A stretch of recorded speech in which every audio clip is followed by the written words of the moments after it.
नमस्कार दोस्तों, अगर आपने भी आईटीआई टर्नर और मशीनिस्ट ट्रेड से किया है और किसी भी कंपटीशन एग्जाम भेल सेल डीआरडीओ एनटीपीसी या अन्य किसी टेक्नीशियन एग्जाम की तैयारी कर रहे हैं तो आज आपके लिए बहुत ही इम्पोर्टेंट वीडियो है।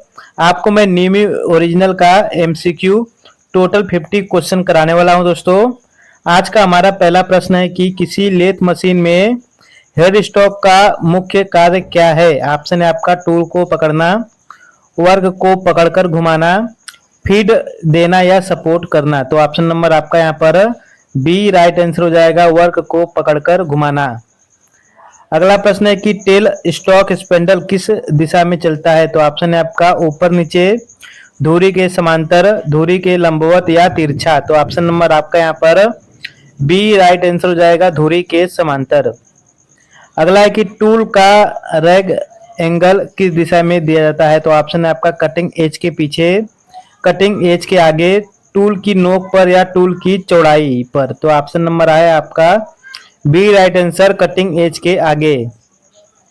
अगला है कि स्प्रिंग कॉलर का प्रयोग कहाँ किया जाता है। तो ऑप्शन है आपका ड्रिलिंग मशीन में, लेथ मशीन में, सापर मशीन में या मिलिंग मशीन में। तो ऑप्शन नंबर आपका यहाँ पर ए राइट आंसर हो जाएगा, ड्रिलिंग मशीन में।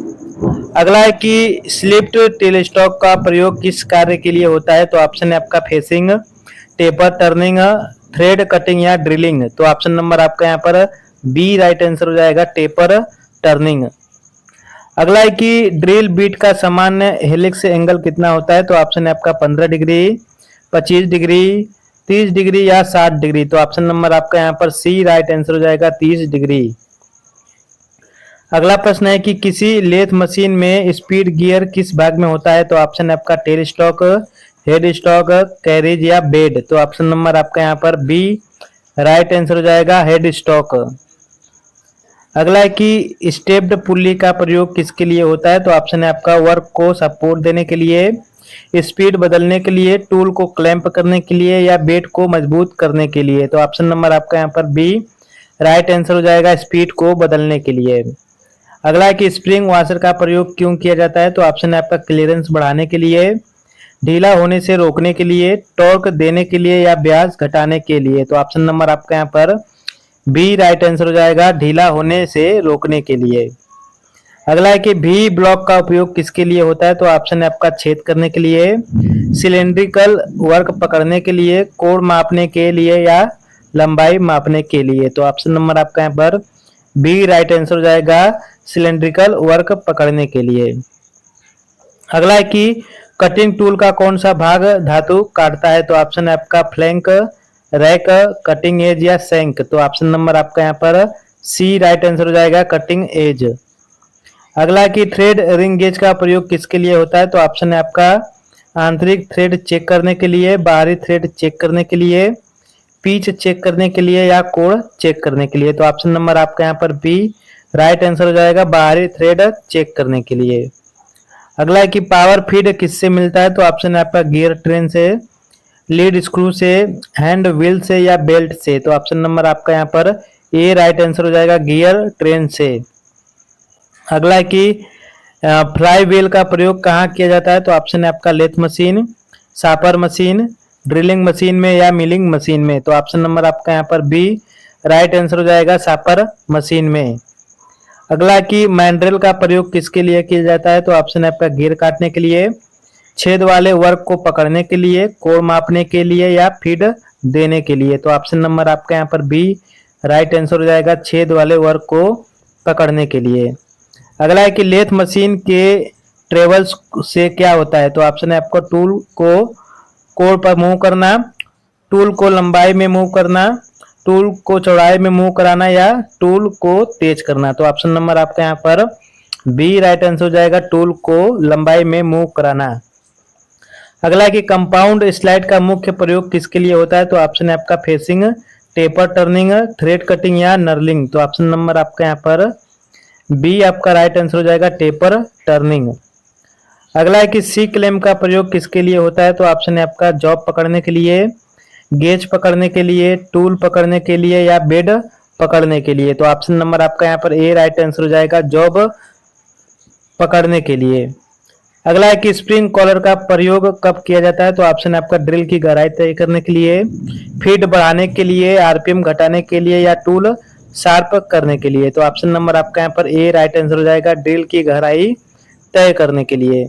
अगला है कि लैपिड प्रक्रिया का उद्देश्य क्या है, तो ऑप्शन है आपका सतह को समतल करना, सतह को कठोर करना, सतह को मोटा करना, या सतह को चमकाना। ऑप्शन नंबर आपका यहाँ पर डी राइट आंसर हो जाएगा, सतह को चमकाना। अगला प्रश्न है कि ड्रिल चक में कितने जा होते हैं, ऑप्शन है आपका 2, 3, 4 या 6। तो ऑप्शन नंबर आपका यहाँ पर बी राइट आंसर हो जाएगा, 3।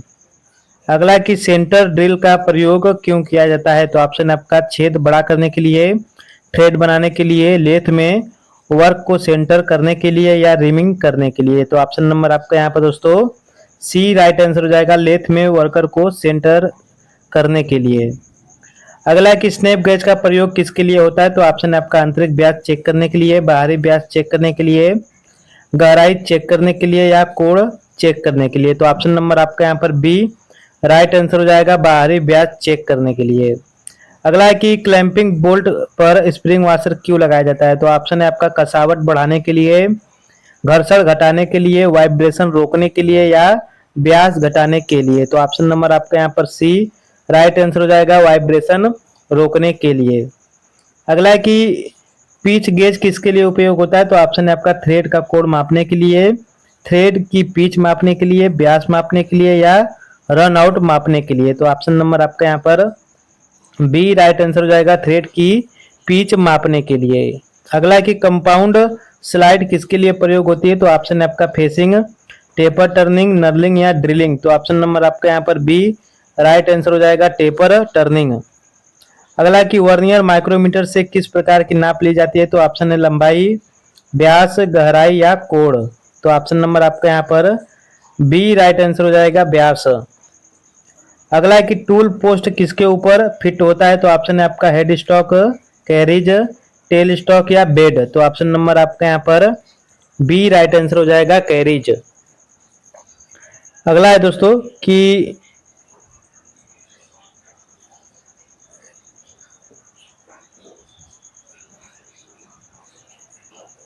अगला प्रश्न है कि फिलर गेज किसके लिए प्रयोग किया जाता है, तो ऑप्शन है आपका आंतरिक व्यास मापने के लिए, बाहरी व्यास मापने के लिए, गैप क्लियरेंस मापने के लिए, या गहराई मापने के लिए। तो ऑप्शन नंबर आपका यहाँ पर सी राइट आंसर हो जाएगा, गैप क्लियरेंस मापने के लिए। अगला है कि सेंटर, डेड सेंटर और लिविंग सेंटर में क्या अंतर होता है, तो ऑप्शन है आपका डेड सेंटर घूमता है और लिविंग सेंटर स्थिर होता है, या डेड सेंटर स्थिर होता है, लिविंग सेंटर घूमता है, या दोनों स्थिर होते हैं, या दोनों घूमते हैं। तो ऑप्शन नंबर आपका यहाँ पर बी राइट आंसर हो जाएगा, डेड सेंटर स्थिर होता है और लिविंग सेंटर घूमता रहता है। अगला है कि हेलिक्स एंगल ड्रिल में किस कार्य के लिए महत्वपूर्ण है, तो ऑप्शन है आपका वर्क पकड़ने के लिए, वाटर फ्लो के लिए, चिप निकालने और कटिंग करने के लिए, या टूल शार्प करने के लिए। तो ऑप्शन नंबर आपका यहाँ पर सी राइट आंसर हो जाएगा, चिप निकालने और कटिंग करने के लिए। अगला है कि टर्निंग में क्रॉस स्लाइड किस दिशा में मूव करता है, तो ऑप्शन आपका धुरी के समांतर, धुरी के लंबवत, कोण पर, या किसी भी दिशा में। तो ऑप्शन नंबर आपका यहाँ पर बी राइट आंसर हो जाएगा, धुरी के लंबवत। अगला है कि रीमर का मुख्य उद्देश्य क्या होता है, तो ऑप्शन है आपका नया छेद बनाना, छेद को बड़ा और समतल करना, थ्रेड को काटना, या सतह पर पैटर्न बनाना। तो ऑप्शन नंबर आपका यहाँ पर बी राइट आंसर हो जाएगा, छेद को बड़ा और समतल करना। अगला है कि स्नैप गेज किसे मापने के लिए प्रयोग किया जाता है, तो ऑप्शन है आपका लंबाई, व्यास, गहराई, या कोण। तो ऑप्शन नंबर आपका यहाँ पर बी राइट आंसर हो जाएगा, व्यास। अगला है कि पिच का अर्थ क्या होता है, तो ऑप्शन है आपका थ्रेड की गहराई, दो थ्रेड की दूरी, टूल का कोण, या व्यास। तो ऑप्शन नंबर आपका यहाँ पर बी राइट आंसर हो जाएगा, दो थ्रेड की दूरी। अगला है कि फेसिंग ऑपरेशन में कटिंग टूल किस दिशा में चलता है, तो ऑप्शन है आपका धुरी के समांतर, धुरी के लंबवत, कोण पर, या सर्पिल रूप में। तो ऑप्शन नंबर आपका यहाँ पर बी राइट आंसर हो जाएगा, धुरी के लंबवत। अगला है कि सेंट्रल ड्रिल का प्रयोग किसके लिए किया जाता है, तो ऑप्शन है आपका ड्रिलिंग, लेथ में वर्क को सेंटर करने के लिए, रिमिंग के लिए, या टेपिंग के लिए। तो ऑप्शन नंबर आपका यहाँ पर बी राइट आंसर हो जाएगा, वर्क में लेथ में वर्क को सेंटर करने के लिए। अगला है कि स्लिप्ड डाई किस थ्रेड के लिए प्रयोग की जाती है, तो ऑप्शन है आपका आंतरिक थ्रेड, बाहरी थ्रेड, मिलिंग थ्रेड या गियर थ्रेड। तो ऑप्शन नंबर आपका यहाँ पर बी राइट आंसर हो जाएगा, बाहरी थ्रेड।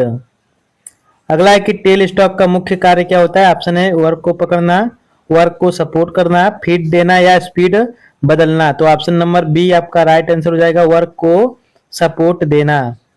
अगला है कि लीड स्क्रू किसके लिए प्रयोग होता है, तो ऑप्शन है आपका स्पीड बदलने के लिए, ऑटोमेटिक फीड देने के लिए, टूल बदलने के लिए या वर्क पकड़ने के लिए। ऑप्शन नंबर बी आपका राइट आंसर हो जाएगा, ऑटोमेटिक फीड देने के लिए। अगला है कि टर्निंग टूल किस सामग्री का बना होता है, तो ऑप्शन है high carbon steel, carbon steel, high speed steel, cast iron या ब्रांच। तो ऑप्शन नंबर आपका यहाँ पर बी राइट आंसर हो जाएगा, हाई स्पीड स्टील।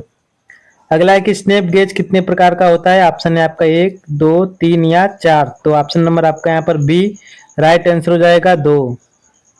अगला है कि मैंड्रल का प्रयोग किसके लिए किया जाता है, तो ऑप्शन है आपका वर्क को पकड़ने के लिए, थ्रेड को काटने के लिए, नर्निंग के लिए या सतह चमकाने के लिए। तो ऑप्शन नंबर आपका यहाँ पर ए राइट आंसर हो जाएगा, वर्क पकड़ने के लिए।